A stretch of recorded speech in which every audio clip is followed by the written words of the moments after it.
রহমতুল্লাহ। ওয়ালাইকুম আসসালাম রহমতুল্লাহ বরকাত। শাইখ গাইবান্ধা জেলার পলাশবাড়ি থানা থেকে বলতেছিলাম।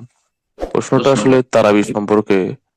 আমাদের হুম। এইদিকে বিশ বিশ 20 রাকাত নামাজ 35 মিনিটে ওনারা শেষ করে আর কি, এত তাড়াতাড়ি পড়ে। তো এই হুম। ক্ষেত্রে কি আমি বাসাতে আমি, আমার বাবা, আমার মা সহ তিনজনে জামাত করে পড়তে পারবো? হ্যাঁ, অবশ্যই। 35 মিনিটে যারা 20 রাকাত পড়ে ওদের নামাজ হবে না। এত দ্রুতগামী নামাজ আল্লাহ কবুল করবেন না। এর যে ফাসাল্লি ফাইন্নাকা লাম তুসাল্লি, এই হাদিস তাদেরও ফিট হবে। নবী সাল্লাল্লাহু আলাইহি ওয়াসাল্লাম একজন নিউ মুসলিমকে তিনবার করে ফিরিয়ে দিয়েছিলেন, যাও ফিরে যাও, ফাসাল্লি, পুনরায় পড়ো নামাজ, কারণ তুমি নামাজ পড়োই নি। ফাইন্নাকা লাম তুসাল্লি, কথা বলে তুমি ভালো করে পড়োনি, নামাজই পড়োনি তুমি। আসলে নামাজ পড়া না পড়া তোমার সমান। 35 মিনিটে যে 20 রাকাত পড়ে তার নামাজ পড়া না পড়া সমান।